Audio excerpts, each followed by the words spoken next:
statesman, barrister, declared his intention to run for the office of the Nigerian president and became the candidate of Social Democratic Party in 2023.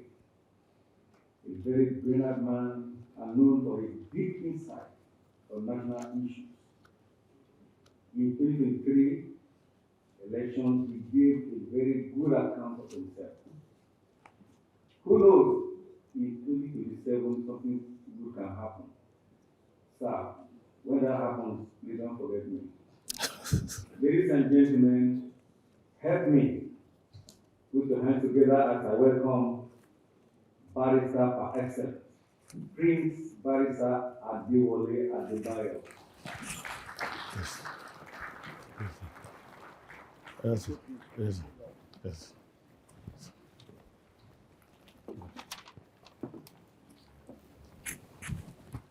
Your Excellency, our father, former head of state, General Salami Abubakar, whom we're very proud of. We thank you for coming today. I know that you always come when you are asked to come, big, small, medium, whatever the occasion. And I personally owe you a lot of debt of gratitude for your time in private discussions, in all things. And the other day we went to see your senior brother in Mina, and we were leaving, and Bello says, let's go and see Baba. I said, Baba is not home. He said, yeah, the house becomes ours, let's go there. So we tried to go to your house where you were not there. Luckily, we met Mama there, and we were well received, so I thank you very much. And I must thank General Ibrahim Babangida for honoring this occasion. I know it's his duty, and in fact, I had no doubt that I will see my sister here, and I'm very happy. I love to see Baba, but I'm much happier to see you on many occasions. And I thank you, and you know that I'm very happy to see you on many occasions. I thank all the senior military officers. I don't need to thank Colonel Sambo because it's his book. So he's a co-author. I don't know, I was hoping to see co-author in the book, but I'm sure the next edition will have a co-author in it. I thank everyone who is here. I thank the leaders of the legal profession, our emeritus president of the NBA. I thank other senior members of the bar. I thank the governor, Leonard Sik, and Shifawu Malo, and Senate leader, Senator Domegwa, and many leaders at the bar, Chief Kano Gabi, and Professor Ewu, so many people. I will not stand on existing protocols because I don't have legs that are strong enough to stand on protocols. I owe each and every dignitary here a personal regard, and I thank you. But I'll be given 30 minutes, which I will not use all of it, given the amount of time we spent already. But I will say basically that I was not asked to be the chief presenter. I just saw my name gazetted as the chief presenter. And Colonel Bello told me, you are the chief presenter. So I didn't ask him any question because the more questions I asked him, the more time it would take. I just took my faith that I will be the chief presenter. But I'm very happy to be here for millions of reasons. I met Colonel Bello when he had used all his 9 lives. He had used them all before I met him, so I am, and the 10th one he was already using it very fast when I met him. And we started practicing law together. I learned a lot from him. Being a very gentle person like me, I think God needed a person who is very not so gentle on the other side. A gentleman officer, but very tough. And his friendship is by fighting. He cooperates with you by fighting. And I think I go to him sometimes so that he won't be fighting with himself, so that he can have somebody to fight with. But at the end of it all, you can see the structure of his mind, you can see what he's doing. If Chief Agabi is still here, Chief Agabi is a very gentle man, almost like a priest. But I think at a point, he asked me, what do we do about Bello? Nigeria must have offended him. But when we looked into it, it was because Colonel Bello did not believe in 99% justice. He wanted 100% justice, even when the matter did not concern him. Another reason why I'm here is that maybe those who have read the works of David Peel, D.Y. Peel, they will know that the person who started the Nigerian Army, Lieutenant Glover of the British Navy, with his 18 Glover Hausas. There's a history about him that maybe it's not for today, but those who are interested in military history will know that he actually helped my great-great-grandfather also to set up an army because they were very close friends. And there used to be an Obayomi who was working with, an Oyoma who was working with Glover. And Glover needed to do something because he had a big fight with the Jabus after Captain Bauer defeated the Jabus. And he had serious problems. And my great-grandfather, as ruler of Odo, only made one request, that Steiner, there's a gun they call Steiner, which the British pretended that they did not know how the guns were entering West Africa. It was a gun that was being used to prosecute the American Civil War.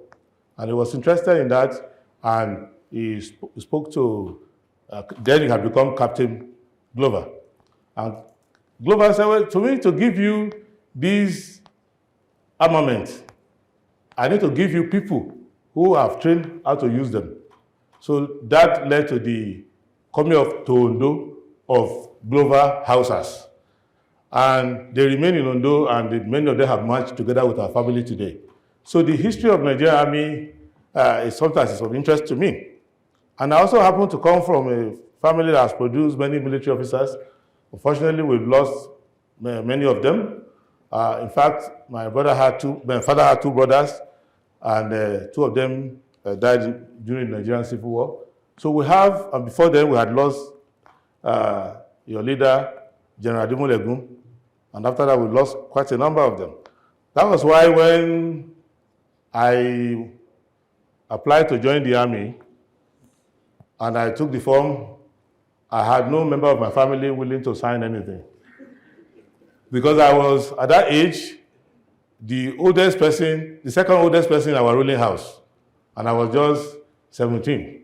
And today I'm the oldest person in our ruling house, and I'm just praying and working hard because in the next 4 years, I'll be the oldest male in my family line for the past 1,000 years because of leadership, warfare, and all the rest of it. So I'm at home in company of strong men, in company of military men. I believe that there are a lot of qualities that you find in military men that you don't find elsewhere because of the fact that they have made the ultimate sacrifice from the beginning. You walk into the army, you deposit your life at the door. So your comrades who are with you, when they say that Colonel Bello has spent 9 lives, I'm not surprised because he has his brethren with him who in trying times will lend him 1 life or the other to add to his own to make the 9 lives. And when you interact with military people like Professor Iwu or not too many people, Professor Iwu spent many years of his career working with military men at Walter Reed Defense Hospital in Washington, D.C. And when you work with military people, there's a big insight. If you're in politics, if you have to choose between a person with military experience and a civilian, if you're in politics, you have nothing to lose if you lean towards the person with the military experience. And what is important is that people have made a presentation today of Colonel Fadile. My job is different. I have to present the book, not to present him. And the book is at a juncture that answers many, many questions that we must answer if we must continue to be a sovereign nation. Because one of the first things you symbolize sovereignty is the army or armed forces. Even in Nigeria today, the armed forces, or at least Nigerian army, is older than Nigeria. Is, I think, the oldest enduring institution in Nigeria, apart from the missions, which are not part of the government. And it's important that we understand what this book means. What this book means is how it was conceived by our leaders in those days to go to different parts of the country and take young boys starting life who had other great dreams for themselves and use them to indigenize our military and to build an institution which was to be like the spine of the country, the skeleton of the country, the framework of the country. And they went around the country. And when you speak to any of the military officers, the most interesting stories is always the story of how they joined the armed forces. And I don't want to talk about the story of the three musketeers, two of whom are here today, Brigadier David Mark and Obeha, because I was very close to one of their brothers, the third leg of the musketeers, Ben Kahigwe, whom we lost a few years ago. And when you listen to them, because Ben Kahigwe and I had a lot of time when we would spend almost 24 hours, 20 hours over many years. And when you listen to so many of the officers, you study the structure of the army, how you came from somewhere or nowhere, nobody cared. You join the army, you start the training, all of you become brothers.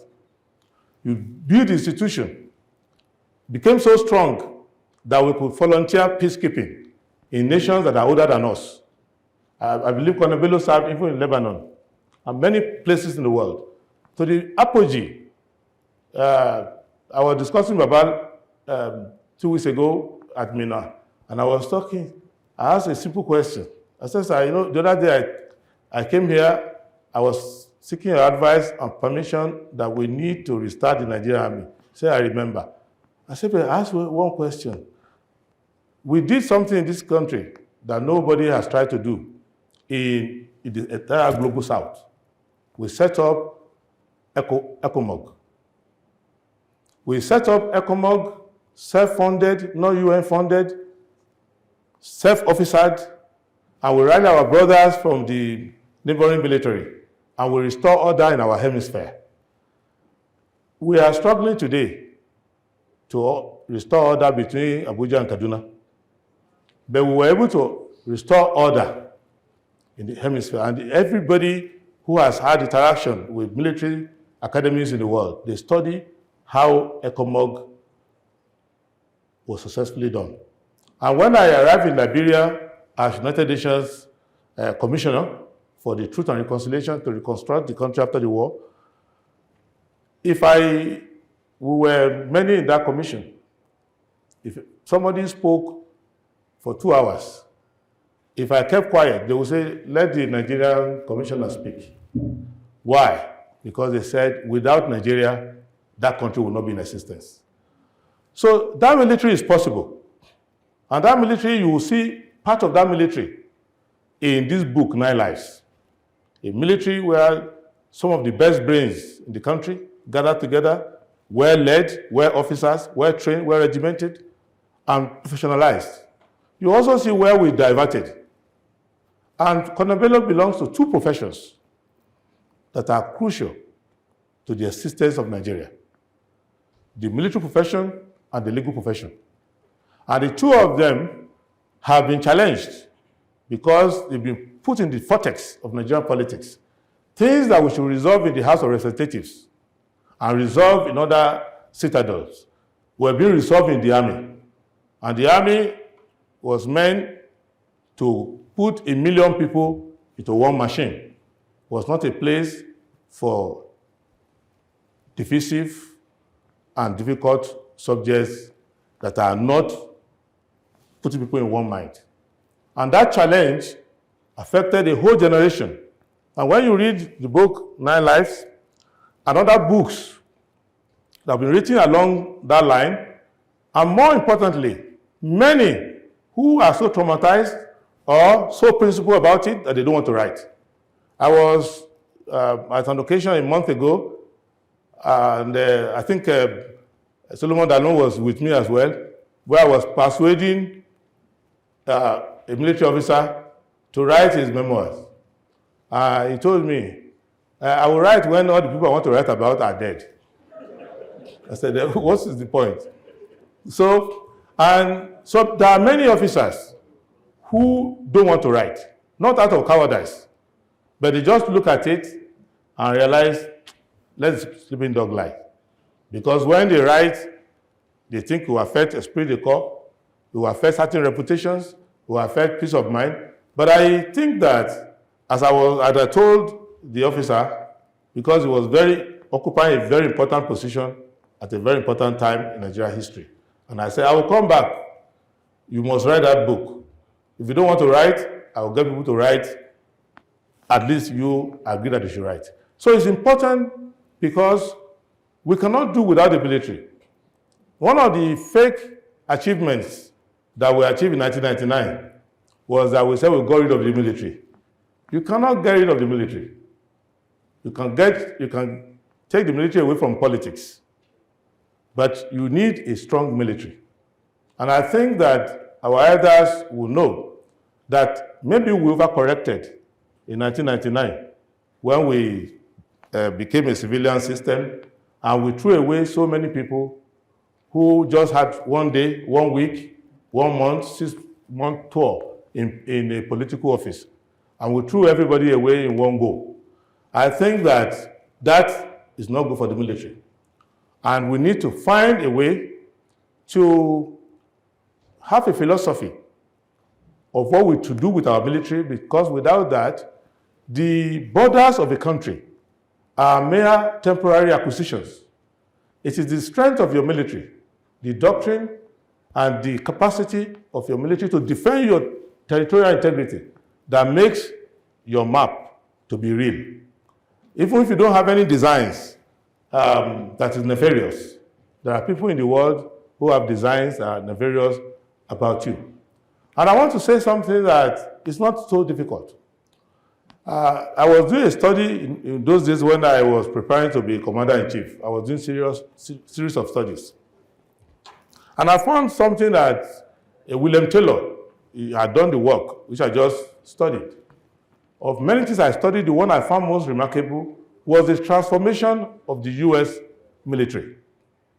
Or the U.S. military that we fear today, that the whole world is in awe of, is even younger than the Nigerian army. Because the military that the U.S. had before World War I was just provincial constabularies that were left over of the American Civil War. And I know you are the experts in military study. You will know that the American Civil War was essentially federal militia and the revolutionary militia. There was no organized army.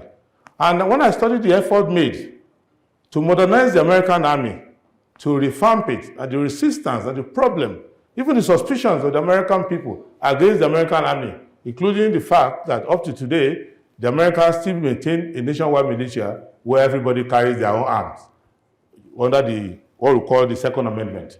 So I believe that it is possible to use this book as a segue into discussing, one, what do we do to have justice in all our institutions? Because when you read the biographies, the memoirs of people who started their career as young officers, many got truncated because of injustice within the institution. Because the institution itself has become a sacrificial lamb for the injustice that's in the country. You needed the military to solve all your problems. The issues that we couldn't resolve in the House of Representatives that took us to Lancaster House, the policies we couldn't resolve, the military came In 1966, they were needed to resolve all of those. They created all these states we have. In fact, the reason why we have a federal capital territory in Abuja today is because of the military. So the military solved all the problems we should have used politics to solve. Of course, you cannot give your house to a builder to build for you. And when you enter the house, you must find some things you don't like in that house. You say, I don't like the way you put the table. Even your wife says, I don't like the nature of this kitchen. But you must give credence to the builder that gave you a house in the first place. Because when we study it, we have done a quarter of a century now of civilian rule. We discovered that the demons that were chasing us in uniform are also chasing us now in Agbada. And that these are hard questions that are difficult to solve. National identity, national unity, distribution system. What do you do to make a modern country? And how do you defend a modern country? So this book is very important, and other books will follow. And those who should buy these books are those who are hoping to find disagreement in it. Because I read a few pages when it was given to me this morning, and I found 11 disagreements. So I believe that this will trigger more people to write. But three things I will leave us with is that one, we must encourage the building of institutions. And there are 4 of them we need to build immediately. We need to rebuild our military. We need to rebuild our civil service. We need to rebuild our judiciary. And we need to rebuild our industries. Because when you put all of this together, you can have a modern country. Because we, for some reasons, which I don't want to interrogate here, we are a morbidly conservative country, looking backward in an area where modern challenges are staring us in the face. So we need to build these institutions. And to build them, you need to find young Bello Fadiles who will say, I dedicate my entire life to one of these 4 institutions. I will join the armed forces of my country, and that's all I will do all my life. I will be in the public service. That's what I will do all my life. I will be in the judiciary and dispense justice to all Nigerians. That's what I will do all my life. And I will build industry and create productivity for the country. So for that reason, I know Colonel Bello very well. He doesn't need any money. He has retired. The army is paying very well. So, but I will buy 1,000 copies of this book so that it can be sent to military formations, military schools. All of them are building universities now. And should also be sent to Nigeria Bar Association, because we can see that the bar and the military can fuse and produce a fine gentleman, and should be given to all judiciaries and schools. And if they want me to buy 1,000 more after that, I will buy. I will keep buying until there's nobody who says he doesn't have the book. So on that note, I congratulate Colonel Bello Fadile. I congratulate the publishers and all those who have contributed to it, and the entire family and the organizers of this event. And I must return to the high table and thank our father, chairman of the day. I thank my sister representing our father, the grand patron. Colonel Bello, I thank you very much. By being a friend of Colonel Bello, you have become a friend of everybody connected with Colonel Bello.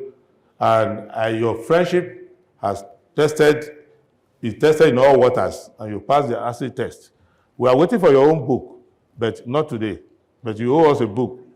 And Colonel Bello also owes us 2 more books, because when you read his earlier books that have to do with law, without all these problems you find in this one, you know that this is a great scholar. So he needs to write more books now that he's in the habit of writing.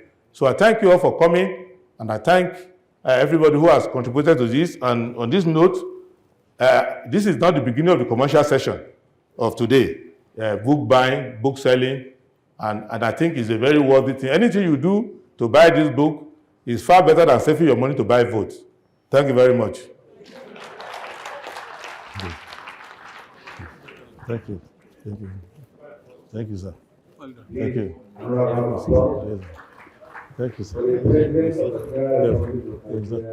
Yes. Yes. Yes. Thank you. Congratulations. Thank you very much. Yes, sir. Presented the book. Yes. You are not presenting the book. Yes. No, I need to read the books. Yeah. Okay. He's continuing Yes. his function over there. With your kind permission, sir. Let's on this side. Yes, sir. I'm with your authority, sir. May I unveil the book? Yes, sir.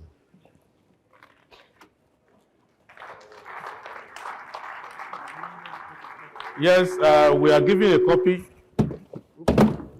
Yes.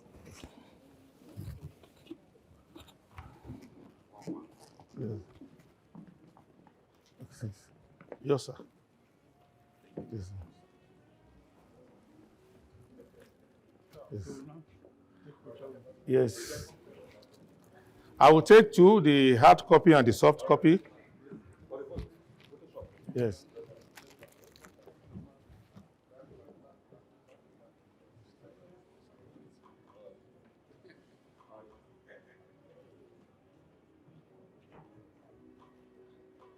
With you, you already have the plate card with you. So whatever you can give it to the general. Soft copy 30K, hard soft cover 30,000 naira, and hard cover 35,000 naira. Okay. So now I'm buying 1,000 copies of the hardcover, and for those who want a soft life, I also buy 1,000 copies of the soft cover. At that price? Yes. So yes, at the published rates. Yes. So you know I don't know Dr. Bello Fadile's accountant, but I know his lawyers. So he shouldn't have difficulty recovering his money from me anytime. Yes. Yes. Thank you. Yes. Thank you, sir. Round of applause. Thank you, sir. Yes, sir. Thank you. 1,000. Yes. Yes. Careful, sir. Yes. Okay. Well done. Thank you, sir. Thank you.